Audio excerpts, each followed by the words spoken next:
Y'all ended up meeting though in the future though, did y'all? Tapping in or some way or Yeah. why you say it like that? What happened? Because I know what you're alluding to. No, I'm not. I don't know nothing about nothing. I'm new. No, I know what you're alluding to. I know what you're alluding to. Yeah. I'm not though, bro. And I can't even speak on it because I know what you're alluding to. But I'm really not though. I just want to know. Yes, I have met Hov and his wife. One good fun time, like one good great experience with the entire Rock Nation family. And I'm not at liberty to say where, Right.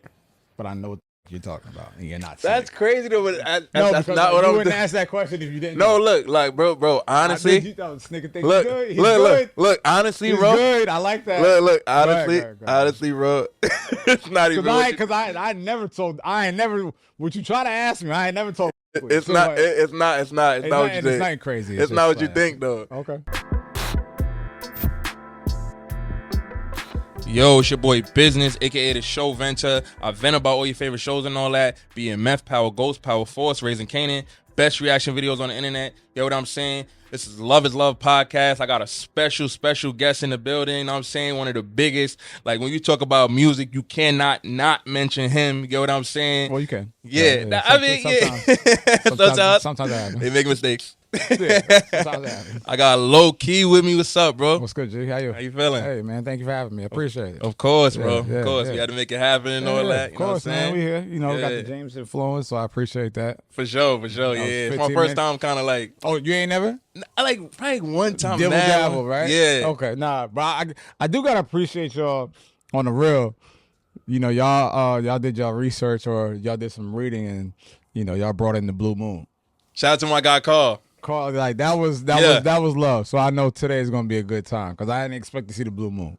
I'll let you know where this is gonna go. But nah, appreciate y'all for having me. Nah, man. For sure, bro. For sure. How you feeling? I'm good, man. You know, chilling. You know, another day in hip hop paradise. Definitely, man. That's the only thing. And first off, man, shout out to my boy Rob Jua. Yeah. He the one that set this interview up. You know what I'm saying? Linked me up with Lowkey. Yeah. Like what? Last week. Last week. We was at the hookah spots at Harry East, and Rob came in from LA, and we haven't seen each other in a couple years, and he's like, "Yo, I'm bring my mans through. Like, you know, I think you should do an interview with him on his podcast." You know, I was like, "All right, it's love." And then we sat, we talked, we chopped it up. You know, it was nice little vibe, random vibe, and you know, now here we are. Kept my word. You know, you're up and coming. Sometimes you got to not sometimes, all the time you got to make sure that, you know, the guys behind you or left or right of you, you know, make sure they know they got a safe space and niggas is not gatekeeping. So I have no problem coming up here and just chopping it up on a random Saturday night. Right. New York City. Yeah, you know what I'm saying? You can hear the sirens outside, so you know where we at. Nah, facts. We in the heart of the city right now. I'm not going to lie. They're not giving us no breaks. Listen, it's Saturday. It's nice as out. Holidays is right around the corner, so you know the city is jumping. That's right about the holidays. Yeah, we definitely holiday season. We right in Thanksgiving. So you was born in Jersey? Born and raised in Jersey, Plainfield, New Jersey. Went to elementary school out there. Me and my family moved to Princeton. Went to South Brunswick High School. Then graduated, went to Howard University. Well, actually, first I went to Morgan State University. Damn, you went to both of them? I went to Morgan State for 2 years on an academic scholarship. I know it's shocking to some of y'all out there. But I had an academic scholarship at Morgan State, and then I transferred to Howard for 3 years because I lost a year based off of my credits. And that's pretty much my educational background. But yeah, Jersey's, you know, homegrown, always Jersey to the death. That makes sense though, man, because a lot of greats went to Howard, and then you went to Morgan State too. So like, you know what I'm saying? I know they homecoming be lit, and Howard homecoming be lit. Both. I think Howard's was just like 2 weeks ago. Yeah. But Howard is the mecca. I always called Howard homecoming the Grammys of homecoming. Like all the superstars, all icons from political figures, entertainment figures, sports figures. Right. I remember, there's this thing called Yard Fest, and Yard Fest was, is just a big celebration of hip hop culture, homecoming culture, black culture. And I remember I hosted two of them in a row. You know, shout to Angie Ann, shout to Chubby Swag, shout to Jay Murphy. You know, shout to the whole Howard University homecoming committee that hired me to do that for 2 years. And I remember there was one year that we had Drake pull up. What year was that? I think this was like 2012, 2013, like around when Take Care was out. Or it Oh, might have been okay, earlier. okay. It was him, Tip, Meek, Push, Two Chains, I think several others, but that was incredible. Like you can go online. This is when Drake had the red Howard sweater on. Oh, okay, okay, It's a okay. lot. It's a lot of history of Howard Homecoming Yard Fest. Just go do your history. But yeah, Howard Homecoming is one of the best experiences you'll ever have in regards to HBCU homecomings. Nah, that's crazy though, cause what other school really having that lineup? That's like a, I mean, but like, you know what I'm saying? That lineup is crazy. We got to, you also got to just give it up to, North Carolina A&T, the Aggies, FAMU. Oh yeah, yeah. We was out there last December. Yeah. CAU, Clark Atlanta, Morehouse, Spelman. Like, there's a lot of Grambling, Hampton. There's a lot of beautiful HBCUs that celebrate their homecomings in their own specific way, and will never knock how they celebrate it. I always want to experience all those homecomings, but my homecoming is my Howard University Bison family. But shout out to all the HBCUs because we're in the I think the tail end of homecoming season. Yeah, it's crazy. With Howard homecoming, my homegirl went there. Her name is Kiki. She a publicist. Mm-hmm. She went there. She was telling me like I should pull up this year, but it passed though. There's a lot going on. If at any chance you get, whether it's North Carolina A&T, Grambling, Florida, Florida A&T or Florida A&M. If you can go to any of those homecomings in your vicinity of where you live, man, listen, go out there and experience black culture. Yeah, in any way capacity. HBCUs and all that. HBCUs to the death. Definitely. So you receive on-air personality of the year. Oh, you did your research. Yeah, bro. I'm not playing, bro. I'm not playing with you. Yeah. So long story short, when I transferred to Howard University, I went to the college radio station WHBCU 8:30 a.m. for internship or job, whatever I can get, and that's when I met my best friend Niles Goodwin. We call him Rocco, and he was the program director at the station at the time, and he's from Plainfield also, and I'm from Plainfield, and we got to talking and building our relationship. And funny story is, he was like, "Oh, this is like when we first met each other." He's like, "Oh, where you from?" I'm like, "I'm from Plainfield." He was like, "Oh, yo, me too." And I was like, "Yeah, I just transferred from Morgan." And he was like, "Oh, my dad went to Morgan." And I was like, "Oh, my dad went to Morgan." That's crazy. Then he was like, "Yo, what's your dad's name?" I was like, "My dad's name is Raymond, Raymond Taylor Ivy." I'm like, "What's your dad's name?" He was like, "Goody." So I called my dad one night. I'm like, "Yo, you know this guy named Goody from Plainfield?" Like, he was like, "Yeah, that's my roommate. That was my roommate." What? That's crazy. And me and him just met randomly, right? Didn't know our fathers went to Morgan State. They were roommates together. That's crazy. Like his father and my father, and we became and still are best friends for about 20 years. And Niles or Rocco helped me in that vicinity of HBCU, and my man Jones, my man Scott Barnes, the whole 8:30 a.m. family. It's so many names I'm leaving out, but yeah, that H30, that 8:30 a.m. HBCU family or WHBC family was a lot in my radio career. And then I had a show called Live and Direct. Did it for about 3 years. Popular show, While you was at Howard? Yeah. Oh, Yeah, dope. For 3 years.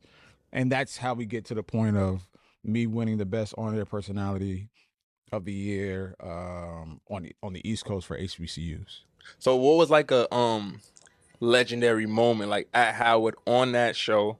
You know what I'm saying? That everybody could remember, like, one of those ones, like, I don't think I had any legendary moments. I was just trying to figure out what the I was doing. Like every day, like because like at that point, the internet and like Napster and all that shit was like bubbling, what right? year was that? This is 2000. This is after yeah, after high school. So this is like 2003, 4, 5, 6, right? So I knew how to work the internet, right? Early. Early. So I knew if you're an internet nerd or blog era nerd, you know what Boxton is, right? You know what Boxton.com is. Clearly, you know what Napster is. All these underground black websites that not like black as us, but Yeah. like you can get music from, download Okay. music. So I'm making my little playlist in my notebook, and I'm playing records that no one has. Right. So I'm just playing the records for the college students. Like we had a little video system where everybody that had a TV in their dorm could watch us and hear the music and this, Oh, that. nah, that's dope. So the whole school Right. was watching. Yeah, like That's well, fire. not the whole school because I wasn't that. I mean, popular. everybody But, that was anyone watching that TV. wanted to, yeah, right. But that's where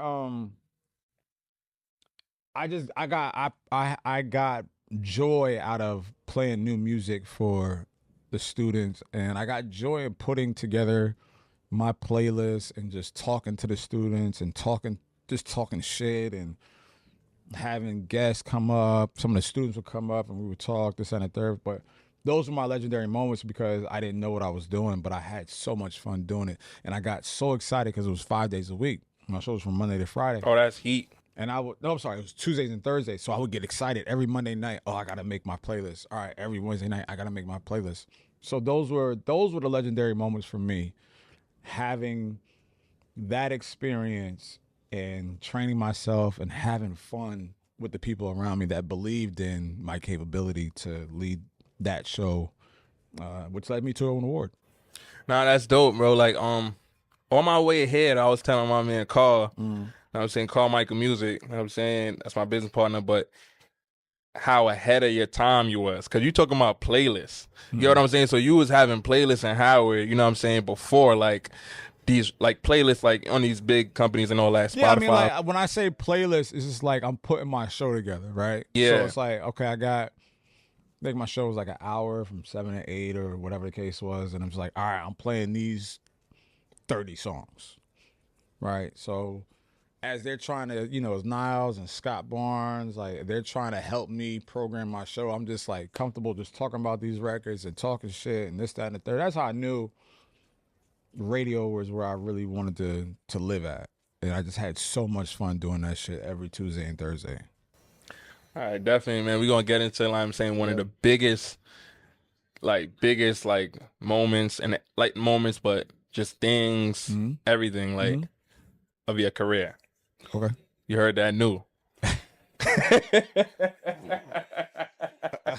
You heard that new, you know what I'm saying? Like, you was going crazy. Yeah. You still going crazy, too, you know? You heard that new was birthed after I graduated Howard University in April 2006. And right after I won that award, I was so full of myself and I had this huge ass chip on my shoulder and believing that a Hot 97 or Power 10 or Power 105, like somebody was going to come and hire me because I thought that they were watching everything I was doing, which was like me being oblivious to I'm not the only in the world trying to get on radio. So I come home, no radio job, no industry job at all. And my mom was like, if you don't figure this out, I'm going to ship you down to Baltimore. And it was like my aunt or my uncle. She was like, I'm going to ship you down to Baltimore. And I've told this story plenty of times, so anybody that knows my story knows where this is going. Right. I'm going to ship you down there, and you're going to be a dentist, or you're going to be this, or you're going to be that, whatever the case is. Oh, wow. She was like, you got a certain amount of months to figure something out. Shout out to mom. Shout out to moms for that. God bless mom. Yeah. Yeah. God bless mom. So I called my guy, Tom McLeod. Tom McLeod went to American University. American University is not too far from Howard University. It's in D.C. And we formed this group called Weapons of Mass Production. This is shout out to my guy, Scott Barnes. I made beats when I was in college. Oh, okay. Made beats when I was in Yeah. college, right? So while I was doing the radio thing, I'm making beats and this, that, and the third. I got one of my beats on the radio. Shout out to Broadway Mills. Shout out to my guy Blaze from Brooklyn. Broadway Mills is from North Carolina. Okay. Work with them all the time in school. So when I graduated, I got home and I hit my man Tom, and my man Tom was a very engineer. His name was Tom? Tom McLeod. Like Tom Time? No, Tom. Oh, okay. That would have been a fire Tom, name. yeah, That would have yeah, been dope. nah. So shout out to my guy Tom McLeod. So I remember this like it was yesterday. I'm sitting in the kitchen and I'm just like, damn, I gotta figure something out. Because at the time right now, I'm working at the DoubleTree Hotel in New Brunswick. So I'm like, I gotta figure something out. So I thought to myself, I'm like, what do people say when they hear new music? Like when you're in a barbershop or if y'all was in here right now, what would we say? Right. You'd be like, yo, you heard that new Hove? That new Beyonce? Yo, you heard that new Drake? So I said, Tom, yo, what if we made a website called You Heard That New, just based off of new music, me talking shit, me putting out mixtapes when they drop, this, that, and the third. He was like, yeah, all right, cool. He was like, who's going to run it? I'm like, I'll do it. He was like, all right, cool. I'll take care of the back end on the technology part. And then it started, and You Heard That New was born. I'm just leaking songs, leaking records, leaking albums, leaking mixtapes before all the whole drama and the Fed shit happened. Like when it was cool, when no one knew what the a leak was or what an internet website was. Right. And then it became this whole thing. Like the blog era was born. Like, I mean, I was chasing the non-rights and I was chasing the two dope boys, the OK Players, the Ill Roots. Okay. Like we're chasing the forums, like the hip hop forums. Yeah. I mean, that's why I mentioned boxing. So if anybody that followed me, SK, Shake, Mecca, any of those guys, you know what a hip hop forum is. So that's where the UHTN thing started. But shout to Not Right, that's who I was chasing every day. Shout to SK Legend, all those guys. That's who I was chasing. Yo, that's so dope, bro. Like, you know what I'm saying? That was like after my time, so I'm learning now. Yeah. But like, you know what I'm saying? When I got tapped in, Yeah. like it's lit, bro. Cause And then also shout to It's the Real, Eric and Jeff. They were doing the hip hop sketches. Like we all coming up. Like, it's so many people that I'm just drawing a blank to because like I'm just trying to keep up. gonna come back. It was so many people that we had fun with during that time. We discovered so many new artists, like from the Cuddys to the Shawns to the Wale's to the Drakes to. Oh no, we gotta get into that. We can't skip over that. It's just so many during that time where we just developed our love and our passion for a lot of these artists that are still here today, rocking out and selling out, sold out tours, arenas, etc. So yeah, we're glad to be a part of that. All right, so you just named some like legendary artists, so we're not gonna skip over that. Yeah. Cuddy, Yeah. you know what I'm saying? Drake, Yeah. Sean. So like, how did first off Cuddy, like early on, like I mean, we were just watching them, from the mixtapes, websites, live mixtapes and Dat Piff and oh yeah, that Piff is mine. yeah, we're just watching these guys, just put their shit out, and some people took likings to them, and the Odd Futures when they was coming at us and coming at Two Dope Boys specifically, like the blog era was the vehicle for the superstars that you see today. Right. You feel what I'm saying? And it's just we gravitated to what we loved and what we knew and what we with, and that's just what it is right now. But blog era was special, bro. We saw Big Sean come up. We saw, Wale come up. We saw, Drake and Nah Right had a special relationship. We just saw a lot of that shit just like flourish and was innocent and it was authentic and it was just like we want this part of the world to to see what this artist is, and this is all right. Well, then Lowe's over there with I remember Dope Beezy that signed with Future. Future's, Doughboy. I'm sorry, Doughboy. Yeah. Doughboy decades ago, and he'll tell you. Wow, that's Doughboy crazy. He will tell you, bro. That's crazy. I've been with Doughboy for a minute. Cold though, he cold. Yeah, he cold as fuck. Like that nigga Cold. dope as fuck, bro. But it's like that's what it is. It's just like we gravitated to all these guys and all these, Excuse artists. the beeping. We in New York City. You got to understand they'll- that. they'll be all You know what I'm right. saying? Yeah, they'll be all right. They'll be all right. But keep going. But that's what the blog era was. Mm-hmm. And I'm sorry if I'm getting too excited, but that's what the blog era was. It's because, like, we got to hold on to something that we knew that was dope, and we wanted the world to hear and see. That's what the blog era was for us. Like, nah, that's my guy. Yeah. And I want y'all to hear that from me. Mm-hmm. That's what the blog era was for us. So shout out to all those guys. Even Nipsey. I remember I met Nipsey. I met Nipsey. What was this, like 08? He had a record with Sean Kingston. I forgot the name of that shit, but he had a record with Sean. Yeah, if anybody didn't know Nipsey, he had a record with Sean Kingston. And anyone that's a true Nipsey fan, if I'm lying, like, correct me, but I remember I had a record from him. It was him and Sean Kingston, and I can't remember what that record was, but I remember he had a record from Sean Kingston. I met Nipsey Hussle through Tape Masters Inc. And if you know anything about mixtapes, you know exactly who the Tape Masters Inc. is. And they brought me to a studio, and I'm not gonna say what happened that night, but they brought me to a studio, I think on 48th and about 7th. And if you're an engineer, producer, or whatever, you know exactly what I'm talking about. And I met that nigga. I met him that night. Wow. So, but that's what I'm saying. It's like the blog era got in on these untapped talented artists that didn't have an outlet. And the blog era was the vessel so that the people that couldn't find music or didn't understand the internet could find it. And that's what the blog era represented. What year was that with Nipsey? You remember? I want to say, I think it's 2008. I think it's 2009. That's so crazy, man, because Nipsey been because like I got on Nipsey like Crenshaw, because like late and all that, but I got on Nipsey Crenshaw when he was alive. I love the Crenshaw.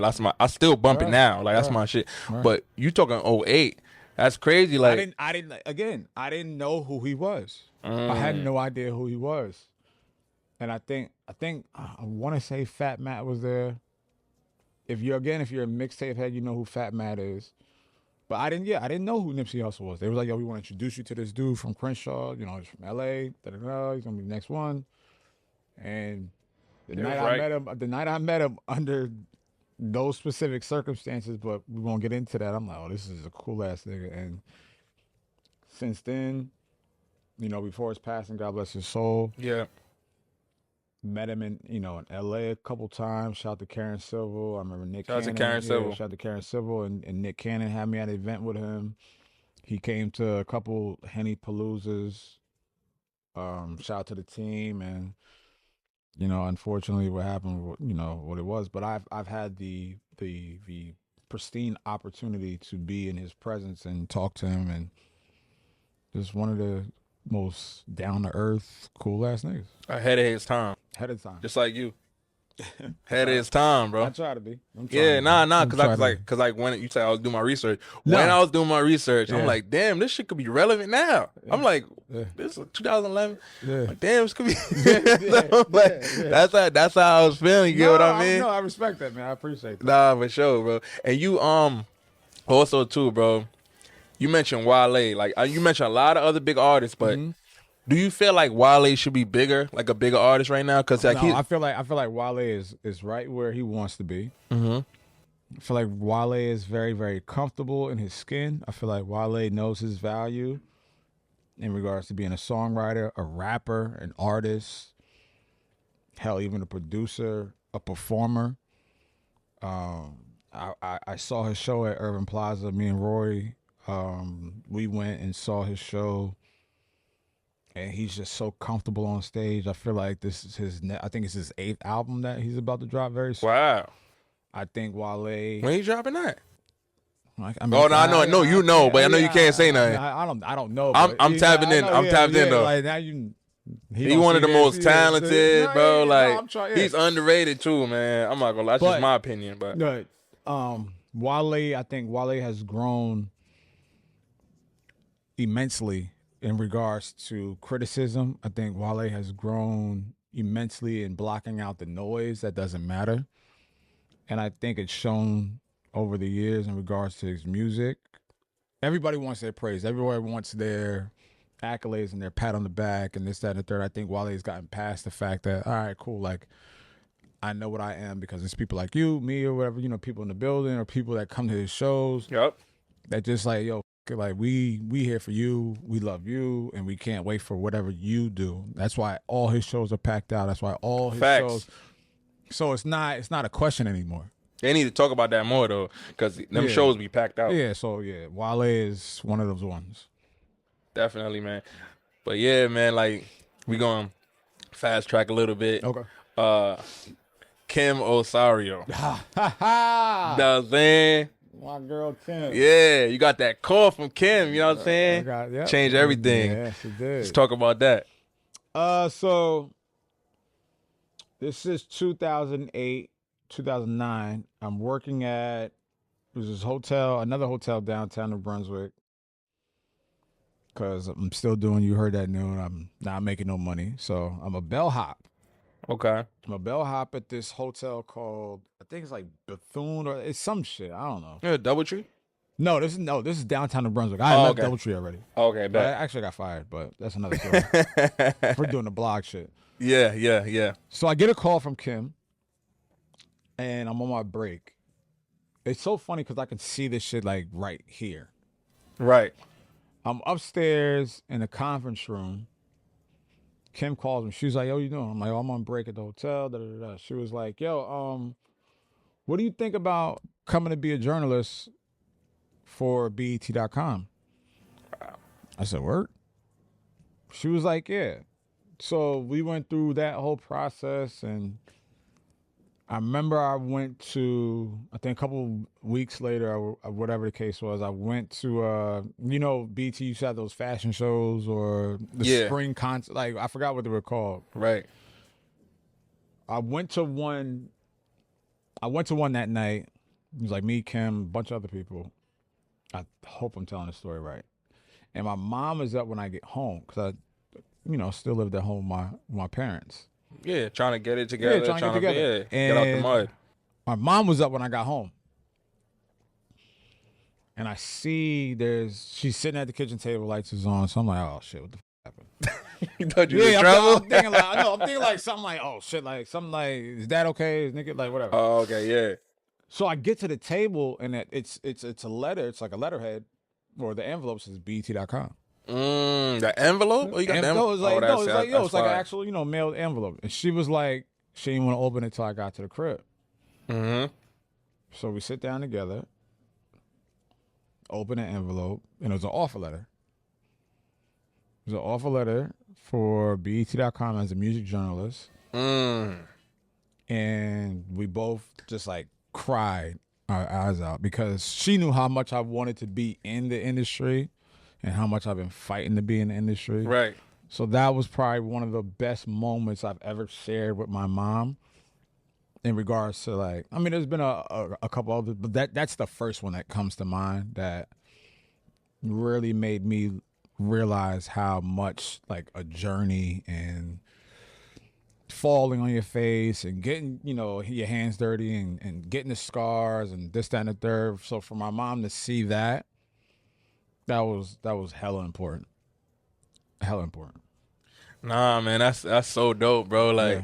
I'm not gonna lie, I know that meant the world to you, man. Meant the world. Cause it's like, it's crazy, bro. Like, it was probably like a couple weeks ago. Like with me, like, my parents are Jamaican, so like West Indian parents, they just want you to do traditional stuff. You know what I mean? And like, you could be doing all this great thing. Oh, I did this, I did that, but they just don't. They need traditional shit. Yeah, right. I So get it. So like probably like 2 weeks ago, my mom like she pulled up on me and she was like, "I'm proud of you. Like, I'm like keep doing what you're doing, and I see you really making progress." And that meant everything. That reassurance. It don't matter. That reassurance is the reassurance from anybody that you love or care about is a diamond in the rough. Because you're always searching for that diamond. You're always searching for that jewel. You're always searching for that rose. And when you finally find it from the people that have watched and even sacrificed for you, that's an undescribable feeling. I could never describe that night that I sat with my mom and she saw me open up that letter and that offer letter. I just to that point, I understand exactly what you're talking Yeah, about. bro. Like it was a crazy feeling, man. Cause like you know, I know you know, but like everything moving around, Yeah, you like do this, it's you just do so much, that. so much going over here. This, that, and Yeah, the third. I gotta make money. I'm like that. you can't even like Enjoy. stuff be like stuff be Yeah, happening. Oh, this happened or that happened. You know what I'm saying? I'm over here with yeah. it. We're doing This and that. this. That, yeah, like so. Trust me, my nigga. Yeah, bro. Like it's like that remind me of, bro. Like, and I'm not trying to compare it to none of that, but like when Kanye mom, like in that documentary, the way she was like with him like that, like for your mom to be with you like that, to change your life, like Nigga, that's a life changing letter, bro. Nigga, my mom came to Duce Palooza, Mm. like on stage. Oh, that's Like dope. my That's mom dope. was That's on. dope. My Yeah, mom came to several Duce Paloozas. yeah. You know what I'm saying? Yeah. Like me and my mom used to drink like that all the time, but like Yeah. my mom coming to the shows and like I remember the first one she came to, we was at Webster Hall, and she upstairs like she talking shit with Joe Budden. My son loves your music. Shout out Like to you Joe. be like nigga, like you know, like when your Yeah. mom knows that, like Yeah. that's what I'm like. So that's like that right there, just.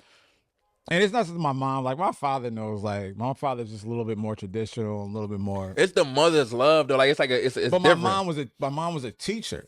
Oh, So for real? my mom was a guidance counselor for 35 years. So she worked with kids. So she knows about the Hoves and the Ti's and the Jeezys, she and the Drakes. Like she knew about all that, Right. and she knew that's where her son's world was in. So she would like with me, and every time I would go out and we would do a Duce Palooza, she'd be like, "Tell Jay I said what's up." I'm like, "Jay's not gonna be there. Like Hove is not coming." She's just like, "Tell Sir Carter I said what's up." I'm like, "Bro, like what?" So she was tapped in, But this is what I'm saying. Yeah. My mom was like literally laser in, eyed, bro. bro. I'm telling you, bro. That was my mom. God Nah, bless her soul. yeah, God bless her soul, bro. And, yo, that's dope, bro. Cause you said guidance counselor, so I know y'all had like some Heavy. good talks, heavy talk. Cause Heavy. I love my guidance counselor when I was in high school. They made sure I got out of high They school thought all those and kids, all that. those kids at Franklin High School in Franklin Township, New Jersey, all those kids treated her as if if that was their mother, because you know some of those kids didn't have a strong, intact family, and you know when some of them would find out, oh, Miss Ivy, your mom, or this, I'm like, yeah, you know, Miss Sydney, is Right. what they would call her, and I'm like, yeah, and it's just like. I'm lucky that I had that, and that was my dog, that was my best friend. But I could see the impact and the aspiration that she gave those kids, and she did it for 35 years, day in and day out, Right. and didn't complain once. So it's like Mm-hmm. that. She was a dog. She was when it came to being a goddess. She was a dog. That's where you get it from. She was a dog. Never didn't complain. Yeah. Didn't waver. And if she did, she didn't do it. She never did in front of us. Mm-hmm. But still got back up. Worked. My parents are dogs, bro. My father, dog. My sister, dog. My mother, dog. Right. I'm trying to be a dog. You a dog, bro. Cut it out. But my niece, a dog. Yeah, my I mean, grandmother, a dog. My two Yeah. other sisters, Michelle and Nancy, dogs. Like my family, they work. These work to the core. So I gotta be a bigger dog. Yeah. But yeah, the Ivy, Taylor, like Mm-hmm. they dogs, bro. Nah, that's dope, bro. That's dope, bro. Like, that's inspiring, man. Like, cause like it's hard. Like everybody don't got that. You know what I'm saying? Like, you gotta like really, you know, you gotta just like if you don't got that support, like you don't got family support, is super important. But if you don't got it, you gotta just be you gotta be that lucky. I was lucky to have yourself. Yeah, for real. I'm lucky to still have it. Facts. Lucky to still have it. Facts. Shout out to all of them. Shout out to your whole family, bro. Shout out my pops, my sister, my niece. They dogs. They dogs. Nah, fact. I know they proud of you though. And I'm proud of them. That's it. That's all that matters. Definitely, man. So you mentioned Duce Palooza. Like, I'm not gonna lie, man. The Palooza's legendary. And it's crazy because, like, I'm tapping into you now, but I always knew about the Paloozas, though. And I never went to one, but I always, like, outside looking as I was younger. Yeah. Outside looking in, like, yo, like, those are the biggest events. Like, that's the biggest event right there. I don't care about, nothing against no other event, but that event is the one. Not to talk too much about it. We just did something that was fun. It wasn't brain surgery. It wasn't rocket science. We was broke. We just threw a party. That's it. We was broke and we was broke and we just threw a party. All right, yo, bring chicken, bring Hennessy. Fried chicken? That was huh? Fried chicken. Who made the chicken? Nah, we was like, yo, bring like. So like, if you don't know the story, and I'll keep it very short and simple. The first one we did was like 2012, the end of 2011, going into 2012, and I think I had just lost my job, and I think Cam had just lost his, or whatever the case was. We was all going through employment reshifting. Yeah. So they was like, all right, yeah, we're gonna throw a house party. 116th and Pleasant on the east side of Harlem. And they was like, all right, yo, just bring chicken and or Hennessy. That was it. No guest list, no ticket price, no door fee, none of that. Sections, none of that. None of that. Nigga, we in a basement. You know when you throw a baby shower? Yeah. We just in a basement. Yeah. Right? So it's like it's literally a game night. So it's a game. Okay. Yeah. So it's like we got Uno, Connect Four, niggas playing spades. I don't play spades. I don't play spades, so don't try to take my black card. But me either. I never learned how to play it. I'm glad I got my I know how to play I found my tribe. Crazy Ace and shit. I found my tribe. So we got like pizza, we got chicken, like we got things set up. Everything's nice. We got a nice little fake bartender, or whatever the case is. Okay. And it's snowing too, right? So we got my man, Austin Mills. He just dropped a new single. Shout to him. What's the name of the single? I don't put me on. Go the stream it though. But go over there. Yeah, go stream it. Go tap into him. And Genius and HD, right? So they're both DJing, right? So I think either I just drunkenly get on the mic, or someone asked me to get on the mic, or something happened like that. Whatever the case is, it happened. And I think it was like my man Kaz, or I think Kaz was like, yo, turn the lights out and move the game tables, and yo, let's just have like a party, let niggas dance. I think when Kaz suggested that shit, my G, we never looked back since. And then we woke up the next morning, it was like 85 empty bottles of Hennessy behind the bar, and niggas is damn Henny only and chicken. That's all it was. It was called Henny Palooza. Oh my god, that's what we called it, Henny Palooza. And that speaks for niggas itself. like, I remember Ebro even tweeted, "Damn, what's Henny Palooza? Ain't nobody invite me." And you didn't know Ebro then? I knew of him. I mean, I knew. I didn't know each other though. Yeah, I didn't. Yeah, we didn't know each other. Oh, yeah, that's what I meant. Yeah. We didn't know each other like that. But of course, I knew who Ebro was. He was like, "Yo, what's Henny Palooza? What?" Because it was a hashtag, and I think that's like around that time. That's when like hashtags became popular. Twitter. And shout out to my man Fox, because Fox was the one that kind of like put that in play, and hashtag Henny Palooza, and people were just like, "Yo, it's Henny Palooza, it's fried chicken, it's like dancing, this and the third." And Ebro was like, "Yo, I want to be invited to the next one," and it just became a thing. We did an art gallery, tore that shit up. We did a frat house, tore that shit up. Y'all was innovative. We did Tammany Hall, tore that shit up. Then we traveled, went to DC.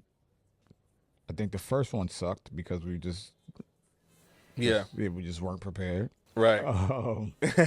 Trial and error. But yeah, but I mean, that's all this was. It was trial and error. We were just like throwing shit at the wall, see what stuck, and it just became a very, very great cultural shifting moment where we didn't know what it was when we started it, but we felt what it could be as we were progressing in it. And, you know, just shout to everybody involved and they know who they are. It was just like, bro, we were just trying to have fun and just do what we did. And it became what it was. And I'm very grateful to not only be a part of it, but to be an intricate part of it and to be a voice of it. And I'll never will trade any of that for that experience that I learned business wise and hosting wise and party production and traveling and working with different people that aren't like you or don't think like you. I learned a lot from that Palooza experience, and I'm forever grateful. Nah, definitely, man. So I know it's gonna be hard. You had a lot of Paloozas, Right? Duce Paloozas, Henny Paloozas. Mm-hmm. Top 5 moments of all the Paloozas, like, you know what I'm saying? I had a lot of artists come through there. A lot of people made appearances. You know what I'm saying? Y'all sold out a lot of big venues. Top 5 moments. Yeah. I'll say number 5 having Nipsey at one of them. Okay. Where was that one at? That was in L.A. Okay. It was in L.A., downtown L.A. Number 4, I would have to say probably and we could just put this together, every Howard homecoming we've done. Because I went to Howard homecoming. So that's number 4, just every Howard homecoming we've done. Fire. Number 3 is probably Webster Hall with T-Pain. Okay. I think it was Just Blaze. Justin, yeah. No, Swizz, yeah, I'm sorry. T-Pain and Swizz Beatz. That was. Damn. Both of them? Yeah, T-Pain, yeah. Phenomenal. What year was that? It's so blurred. Tough. Yeah, it's a lot. I know there's a lot going on. Yeah. So we had number 2? That was 4, right? No, that was 3? That was 3? So number 2, right? All right. Number 2. Yeah, that was 3. That's it, yeah. Number 2 was Barclays Center. Damn, y'all sold out. That was the last one we did. Barclays Center in 2019, right before the pandemic hit. Sold it out, 25,000. Nah, that's insane.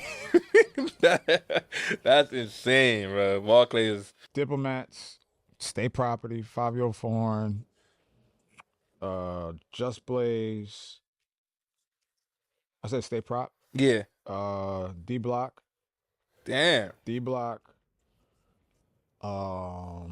Casanova before he went in. Okay. He was hot at that time too. Yeah, I'm crazy. forgetting a lot of, but yeah, that was in Brooklyn too. That's in crazy. Brooklyn, hosting it. That's number 2. And number 1 is having my mom at the last one. Dope. Not just my mom, like mom, sister, father, like my immediate. That was the first one they went to? That was the last one. Oh, that's the last one. As a whole. As a whole family. Yeah, fire. That was the last one they went to. Fire. Took it there, and I had them on stage, took a picture with them on stage. Okay. So yeah, those are my top 5 moments of the Palooza environment. Nah, bro, I'm not gonna lie. That's like one of the most legendary, like that. Like I'm sorry. And the one that T-Pain was at, that's the one that Jay and Beyonce pulled up to. Can't forget. Come on, you can't forget that. And what city was that? This is Manhattan ballroom. Come on, bro. What do they call it? Hammerstein. Oh, Hammerstein. Okay. This was T-Pain. Okay, so I'll tell this. Tell a story, bro, because that right, I'll tell this story. So it still ranks in where I have everything ranked. T-Pain comes on, and I introduced T-Pain. So like at that point of the night, my job is pretty much over. Like, okay. now it's just like, all right, T-Pain's gonna perform. He's gonna take over the crowd, and we just gonna like have fun, and just like whatever. I didn't yelled and screamed as much as I could for the rest all night. And my sister is there, and she's by herself. So we get word that night that Jay and Beyonce were gonna pop in, like not perform, but just they were gonna be there. Right.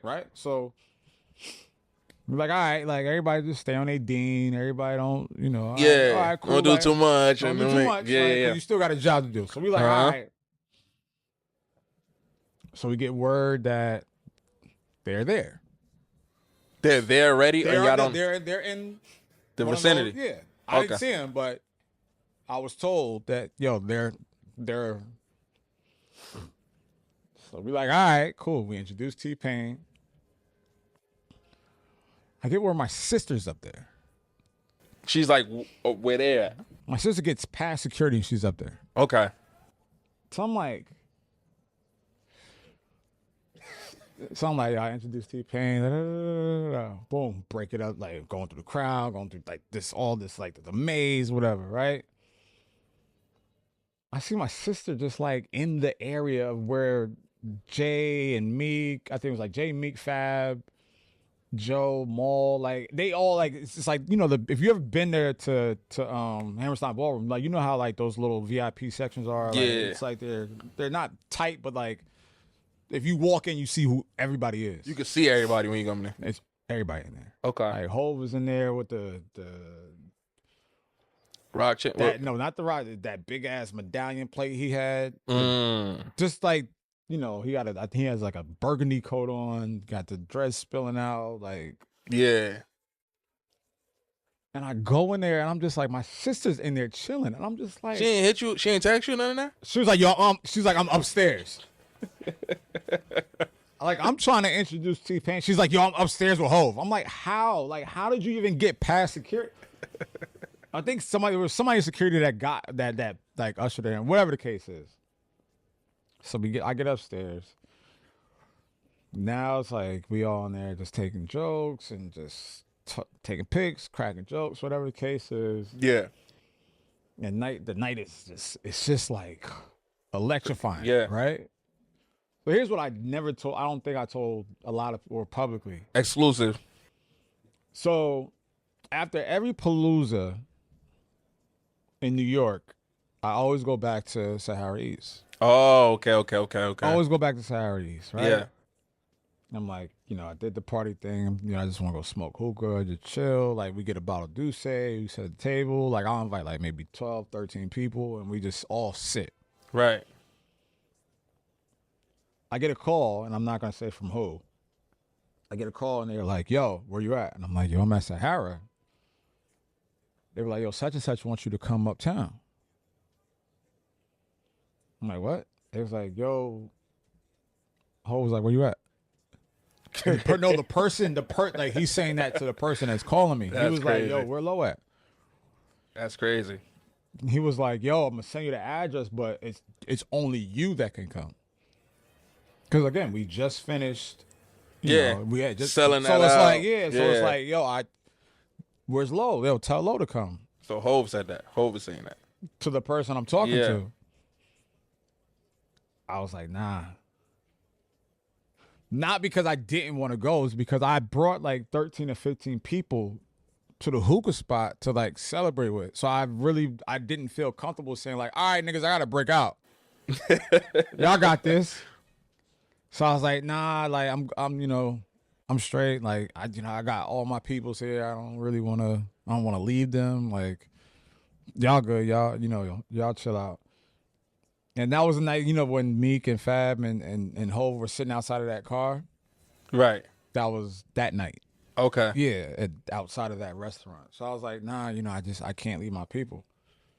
But yeah, I was just like, it was a ritual for me to go smoke and chill and celebrate. Yeah. With people that, But it's not, it has nothing like, this is not no like, oh, this nigga's too good for, like nah, like I was just. Right. Now, if you would have told me that before, It's over with. first thing smoking, I'm out. I'll see y'all niggas tomorrow. So I'm saying, I'll see y'all niggas tomorrow. No. y'all ended up meeting though in the future though, did y'all? Tapping in or some way or Yeah. why you say it like that? What happened? Because I know what you're alluding to. No, I'm not. I don't know nothing about nothing. I'm new. No, I know what you're alluding to. I know what you're alluding to. Yeah. I'm not though, bro. I can't even speak on it because I know what you're alluding to. But I'm really not though. I just want to know. Yeah, yes, I have met Hov and his wife. One good fun time, like one good great experience with the entire Rock Nation family. And I'm not at liberty to say where, Right. but I know what the you're talking about, and you're not. That's crazy though. But that's not what you I'm. wouldn't ask that question if you didn't. No, know. look, like, bro. Honestly, this nigga think he's good. Look. Honestly, he's bro. Good. I like that. Look. Honestly, Go ahead. bro. It's not even. Because I never told. I ain't never. What you try to ask me, I ain't never told publicly. It's not what you think. It's nothing crazy. It's not what you think though. Okay. I just want to tell you. We'll talk about it. Yeah, we talking about it on camera, but I just want to know, you know what I'm saying? Because I know you've been going crazy for so long, and I know that couldn't be the last instant with Hov. Like, you know what I'm saying? Yeah, you know what I'm saying? So that's why I asked. That's legendary. That was, I think that was what, the third time? That might have been the third time that I've interacted. Yeah, I think that was the third time. The last time was the most memorable and personal time in a great way. That's dope. That's dope. Way. But I know what you was trying to do. I know what your ass is trying to do. Nah. You almost got me too. Nah. You don't even know, bro. You Jameson now. You almost had me start talking shit. I know what you was doing. You a good journalist, motherfucker. Cut these cameras off. We done with this shit. I'm trying to smoke some hookah. That's crazy. But yeah, man, like let's love. Yeah, all love, bro. Yo, another biggest thing in your career. You know what I'm saying? Currently, you know what I'm saying? Like you really came from the trenches to now. What you're doing? 2 words: Apple Music. Like, how did that come together? You know what I'm saying? Y'all going crazy right now. You, Nadeska, Ebro. Shout out to Ebro. Shout out to the whole team. Shout out to my guy, what I'm Eddie. saying? Yeah, shout out to Eddie. Yeah, so like now we're in the midst of celebrating the 5-year anniversary of Rap Life Review. You know, it's a roundtable show that me, Ebro, Nadeska, and my guy Eddie from LA, that, you know, we do that every Monday, airs every Wednesday. Just gotta, I gotta give praise to everybody that's been a part of the Rap Life Review committee, family, production squad. You know, Jeremy, Sasha, Simone, Ebro, Nadeska, Carly, Eddie. It's been so many people. If I'm forgetting, anything, but y'all know who y'all are, and we've been doing this during the pandemic when they shipped us the mics, and we was doing this shit from the crib to the fact that we got back in the studio. Even when we did, Rap Life, and we went to certain HBCUs like Clark Atlanta and Howard University, Rap Life Review has been very, very important to the culture, to me, to our fans, and I think to everyone that's involved in music. And I hopefully we can do 5 more years. So happy 5-year anniversary to the entire Rap Life Review family. Nah, definitely, man. One of the best shows out. You know what I'm saying? They're consistent with it. Now you wanna know about the new thing in hip hop, the whole game. Like, you need to be watching that show. Like, you need to be tapping into Apple Music. You need to be subscribed. Yeah, and if you're new to it, cool. We're not going nowhere. If you're new to it, cool. If you don't f with it, cool. But we take pride. We take pride in our opinions. We take pride in our respect for this culture, and we hopefully can have you guys take pride in what we do for this culture. So, salute to 5 years. Definitely, man. Shout out to Ebro. Shout out to Lowkey, Nadeska. You know what I'm saying? Y'all keep going crazy. Y'all keep, dropping them episodes, staying consistent. But yeah, man, we was talking about this off camera, but and we gonna get into that crazy story too. But Yeah. first off, man, real basic state of hip hop right now. Like, what is feeling like to you? Like, is it in a good space? Like, you know what I'm saying? Like, what's going on right now to you? Like, with everything that's going on and new drops and everything. Um, I don't know what's important to certain people, right? You know, Lil Uzi just dropped, Turn or take. but Freddie Gibbs just dropped, right? Spitter too. Spitter. Spitter, and then 38 Special and was that Benny? Benny, Oh, they dropped the collab, John? yeah, it was Benny, right? Yeah, Benny the Butcher. Yep. Right, but Thug just came home. Major. There are so many intricate entry points of what is important to you and what matters to you. Now, all these things can matter to you in your own little vessels in your own little pocket. Or none, and one could just matter to you. The broad question of like, what's the state of hip hop and what's this and what's that is kind of like a loaded question because I don't know what you love about hip hop. I don't know what makes your blood boil. I don't know what you don't care about. I don't know what makes you Go. wake up and go. And if I'm gonna be very honest with you, you're not wrong with either answer. So wherever your heart lies, wherever your passion lives and grows, grow that. Show that.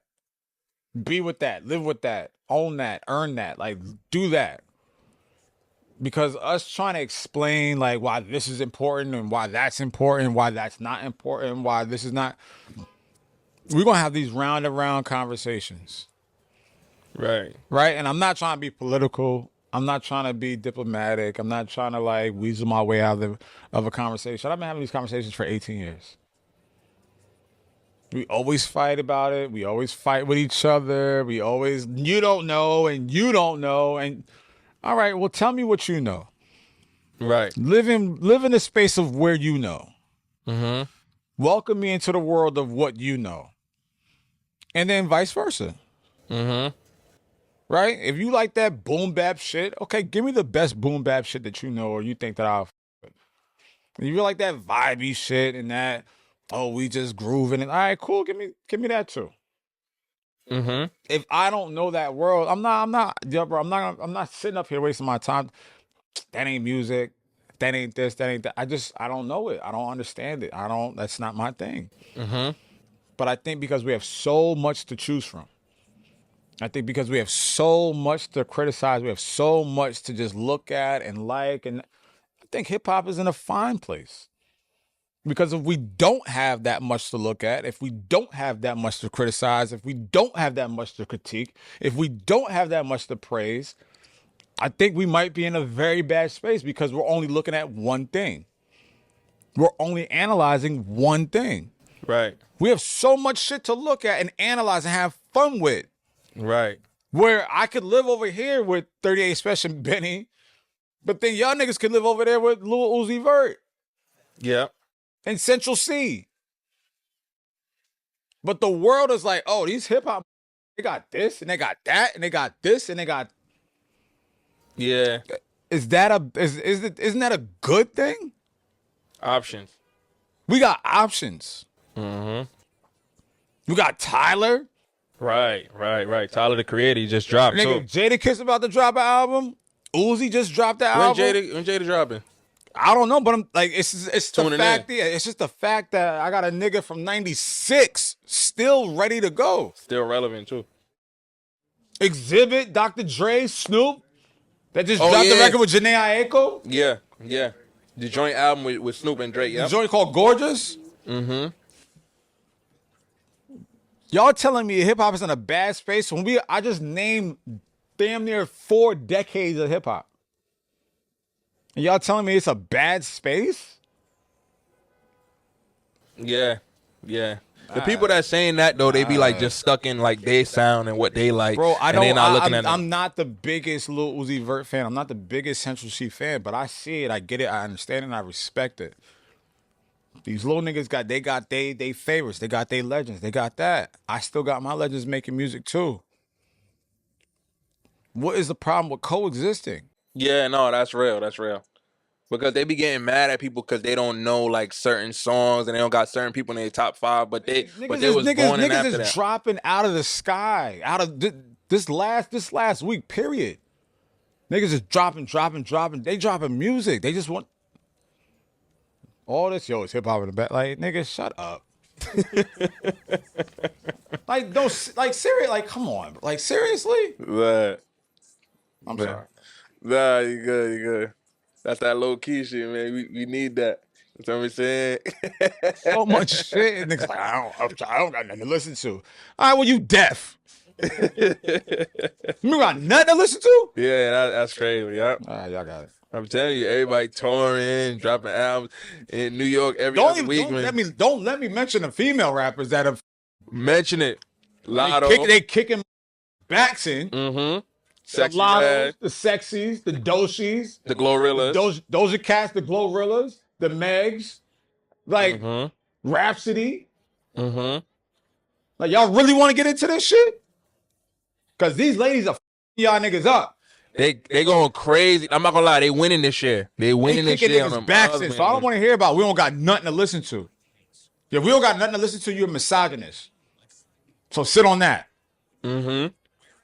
Nah, definitely, man. Nah, you good, bro. You don't gotta say that. That's what I want, bro. That's what I was trying to do. You talking about some other shit before. Hold on. You was talking about, like, that be, get that energy out. You know what I'm saying? That energy out. Low-key energy, you know what I'm saying? Yeah. Low-key, but high-key energy. Man, but one of the names you mentioned, I feel like she going so crazy right now, and she here to stay. You know what I'm saying? Glorilla. Yes. You know what I mean? She been going crazy, dropping bang after bang. No, Flo. I think Glorilla is a person that saw firsthand how people were trying to diminish and put out a light that was ignited early, and they were like, oh, she fell off or she can't make another hit. And Glorilla sat back, read it, saw it, didn't force it, and just started hitting. She put out the EP, did what it did, then she started putting out these features that was just didn't miss, and then she puts out this Glorious album. And just, she ignored the noise. And that was something that she was talking to Ebro on Rap Life Radio about how she was like trying to force herself to make a hit. And she just said, she was just like, I had to just like kind of pull back from that and just like do what I do and, X, Y, and Z. And she just made a fantastic album. But she had a great team around her. Obviously, her label CMG. Yep. Shouts to Gotti and that whole team. But she got it. Like, she gets it. She does. Lotto gets it. Flo Milli gets it. I was going to ask you about next. Flo Milli gets it. Doshi gets it. Doja Cat gets it. Rhapsody gets it. And they're all so different. That's the beauty of this shit. You could take away all these niggas and just sit with them. You can though. If we wanted to keep, you could take away all the niggas and just sit with them and who they are, and then you still got the Nickies. Yep. You still got Cardi. You still got Remy. You could sit with just them, right? And they all represent a different pack vessel sector of rap. Definitely, and it's crazy because Glorilla, she dropped that song. I forgot the name of it, but the song that was getting a lot of hate, like that wasn't, the one that she was like dancing to, like it was like kind of like a drill song, and then what I'm talking about? Yeah. Kaz and that said something about it and all that. You know what I'm saying? She ain't like laid in that. She ain't waver. Yeah, she ain't wavering that, and then she started turning up. She's too tough. Like Glorilla has this. Glorilla has this very, very different armor where it's just like she's just happy to be where she's at, but understands the price of where she's at. And she's not going to disappoint, but she's also not going to waver on who she is. Right. And I think that's what this album was. So, you know, Glorilla is my MVP of 2024. Oh no, that's crazy. You never said that on no other. You never said that before. Her and Doechii are Exclusive. her and Doechii are my MVPs of 2024. And Kendrick. Oh yeah, of course. Yeah. Nah, definitely, bro. Definitely. What I was gonna say, Lotto, too. Also, like, Yes, Lotto, phenomenal. She just killed the show at Barclays. sold it out. Sold it out. They tried to say she couldn't sell it out. She did. And she did. She got every right to tell niggas to suck her dick. Every right. And I hope she does. One time for Lotto. Nah, definitely, man. Keep going crazy. Yeah. You know what I'm saying? She dropping hit after hit. Like, it's easy. Just doing it like boom, boom, That's boom, why boom. I said, yo, bro, without these niggas, Rap would be fine with these young ladies. Definitely, man. And like, you know what I'm saying? I know we got a lot of stuff going on. We have to wrap it up soon and all that. But what I would have get into too, though, Yeah. tell us about that night too, man. Like, the heart of the beef, Yeah. Drake and Kendrick, right? You know what I'm saying? Drake dropped Family Matters, and that was the record. Like, That was all the right, record, that's yeah. Drake. Yeah. That's it was a banger. He was talking in it. You know what I'm saying? You could play it in a club. Yep. Like, you know what I'm saying? And I'm a Drake fan, so I was hyped. Like, I am too. It dropped. Despite what y'all motherfuckers think, I am too. So when it dropped, I'm like, yo, it's lit. You know what I'm saying? Right. I text my man a call. I'm like, yo, he just dropped. Yeah. Like 15 minutes after Kendrick dropped? What happened that night, bro? Like, with you? So I was at the hookah spot. The hookah spot I always be at. If you ever watch any of my interviews or whatever the case is, or you read my tweets or Instagram. I was at a spot called Sahara East. Shout out to my guy Ahmed, Mahmoud, Debbie, Paulie, George, you know, Ellie. Those are all the people that work there. So we're in there chilling, listening to music. No one has any word of Drake dropping a record or Kendrick dropping a record. We just in there chilling, whatever the case is. So I'm playing music, right? It's a light night. You know, there's a couple women in the front and, you know, just chill. I get a notification. I get a YouTube link. Drake dropped. So we like, oh, okay, all right, okay, let's see what this shit is. It's like 6 minute music video with the captions. So we're like, okay, this nigga wants us to see what the he's talking about. So we're watching a video, and he's got the van from Kendrick's debut album, Good Kid, Mad City. He's got the van from the not the specific van, but like a replica van of that van in the picture. So he's taking the van through downtown Toronto, takes it to a graveyard, smashes it up, but he's like rhyming, like he's just like, we reading the lyrics. We like, oh shit. Yeah. Oh, this nigga means business. Yeah. Right? So we just watching it and we're playing it over and over and over again. So we finally get to like, you know, the last part of the song. I'm like, damn, this shit was tough. Like, this nigga might have a leg in this battle. Not even 15 minutes later, this diabolical African American from Compton, California, drops Meet the Grams. So we're like, yo, what? Like, what is this about? 5 verses dedicated to this nigga's family. We're like, oh no. Adonis, Sandra, Old Man Graham. Call him that. The daughter, and then Drake. Like he read them like the right, and we were just playing these records over and over and over again. So it's me, Ahmed, I think like 2 of my other mans, we sitting in the front, and there was like these 3 girls like sitting like by the door when you first walk in,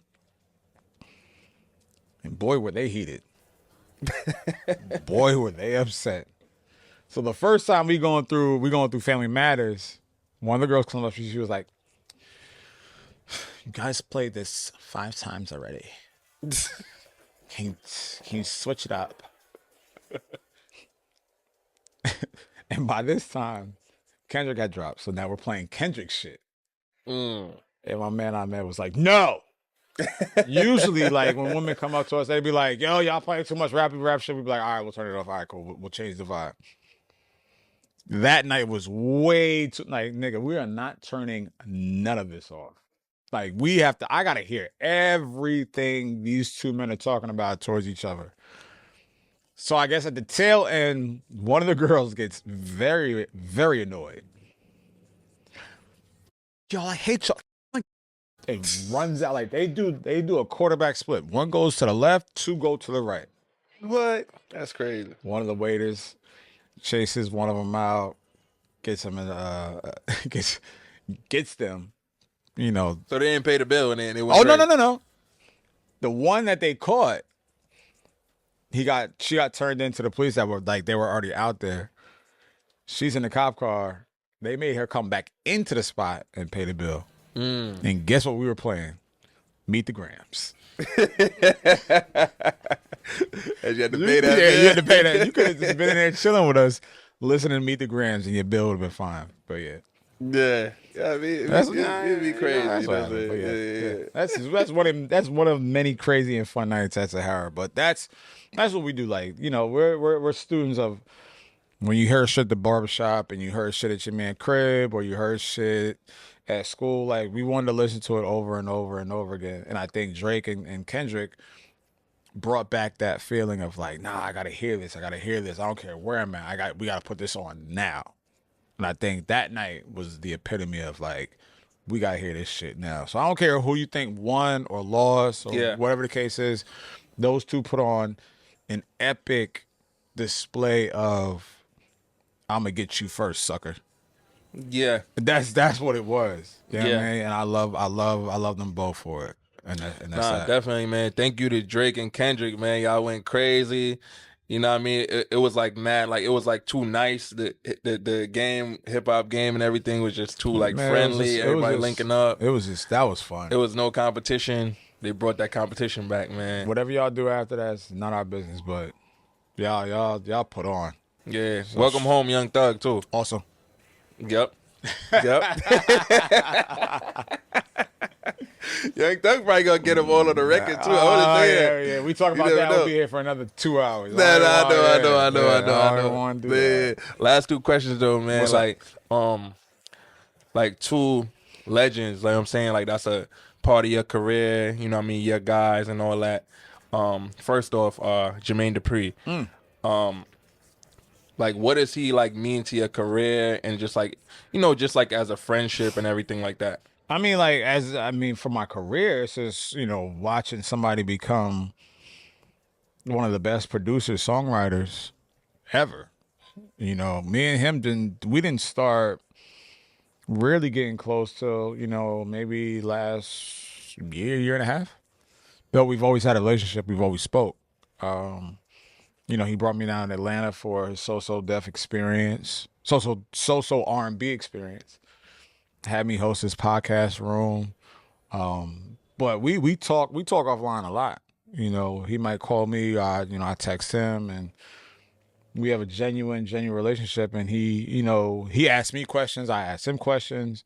So JD, you know, between him and Brian Michael Cox, like those are my guys. Like, you know, and I'm blessed, you know, to even have a relationship where I can reach out to them and, you know, have them help me or, you know, have them do things for me or do things for them. So those two guys are very, very important just recently. But, you know, shout out to JD and Brian Michael Cox and the whole So Def family.